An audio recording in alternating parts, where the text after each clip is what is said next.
Buyer and selling closing costs. What are these? Who pays for them? Buyer and selling closing costs are monies due at the closing on the home. Each party has closing costs to pay. What are these costs and who pays for what? I see you're not sure about this, so hang in there. That's today's informative topic. Hello and welcome. I'm Bob Weibrecht, Missouri licensed realtor with Coldwell Banker Realty Gundaker in St. Louis, Missouri since 2002. Being in the know is a great place to be. So, keeping with that theme, we're discussing buyer and selling closing costs. To begin with, what are closing costs and who pays for them? Those are two great questions I'm certainly glad you asked. Both the buyer and the seller pay closing costs. A buyer can negotiate with the seller to pay some or all of the closing costs up to what is allowed. We'll be touching more on that in just a few minutes.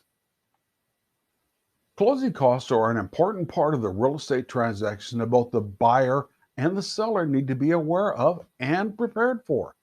Closing costs and the amount paid by which party are outlined in the purchase agreement that both the buyer and the seller have signed.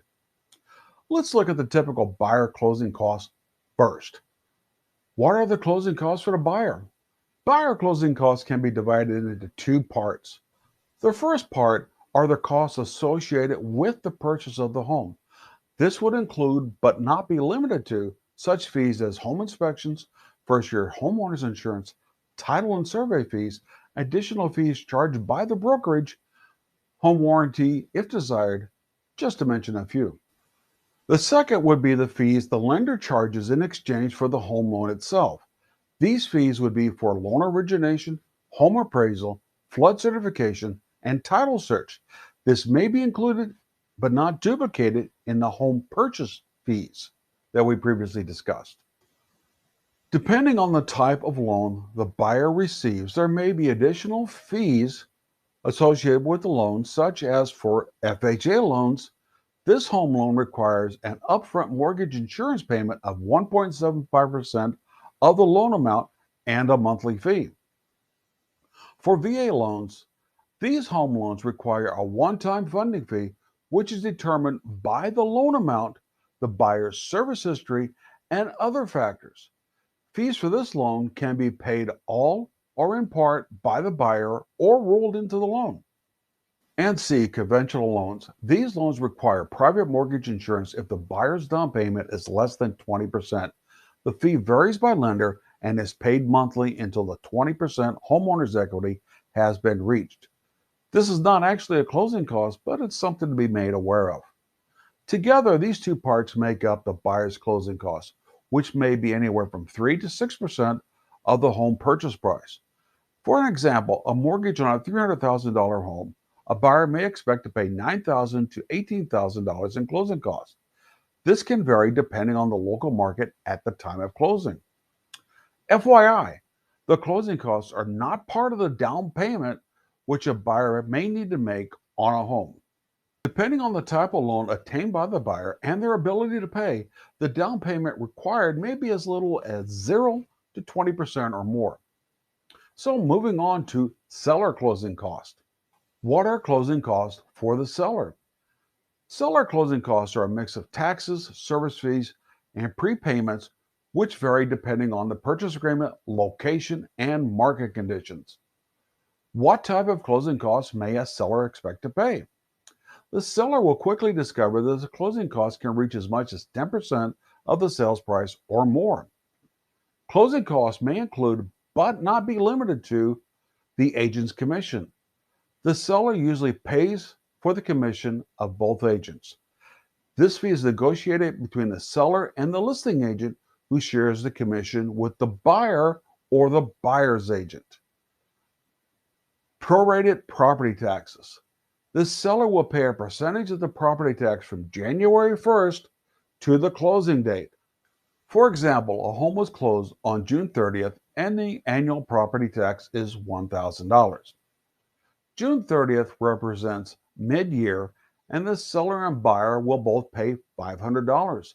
The seller's $500 is credited to the buyer at closing, who pays the property tax when it's due. Homeowner association fees. The seller needs to be paid up to date to the closing date, and the buyer is responsible for fees after closing. In some homeowners associations or HOAs, there may be a transfer fee to transfer ownership records. Title or settlement company fees. This may be a flat fee and varies depending on the location. This fee is paid to the title company or the settlement company to manage the transaction, that is, the signing and recording of the required documents, title search, acquiring and distribution of the funds, and other services required for the local area. In some states, a real estate attorney is required to be present for the closing process. They usually take the place of the title company or other settlement agent. Outstanding liens or court-ordered payments. This includes mechanic liens or contractor liens, HOA liens, child or other support payments. All this needs to be brought up to date at closing. Earlier, I mentioned that a seller can pay some of the buyer's closing costs up to what is allowed by law. The seller's contribution to the buyer's closing costs is known as a seller's concession. With most home loans, such as the conventional FHA or USDA, the seller's concession can be up to 6% of the purchase price of the home. A VA loan is limited to 4% of the purchase price. Seller concessions are negotiated during the purchase offer negotiations, which document how much the seller will contribute to the buyer's closing costs, if any amount. There are two common scenarios for a seller's concession to be paid. 1. The seller contributes an amount from the proceeds of the sale of their home. For example, the seller agrees to pay the maximum amount allowed of 6% to the buyer's closing costs from their proceeds. The sale price of their home is $200,000. This means the seller will contribute $12,000 to the buyer and receive $188,000 from the sale minus any other deductions. And number 2, the requested concession amount is added to the purchase price and rolled into the loan amount that the buyer is paying for. Using the same example of a sales price of $200,000 and the maximum amount allowed of 6%, the buyer offers the seller $212,000 and receives $12,000 in seller concessions. The seller receives the $200,000 on the sale of their home minus other deductions. Of course, these examples are market dependent. In a strong buyer's market, scenario 1 is more common, while in a strong seller's market, scenario 2 is much more common. That is if the buyer requests any concessions at all in a seller's market. Now you know about buyer and seller closing costs, what they are, and who pays for them. But do you know about the St. Louis region? Click right up here because I made a video called A Good Place to Live, the St. Louis region. I hope you find it useful and informative. Please leave a comment down below and let me know what you think about buyer and seller closing costs. I look forward to seeing what you have to say.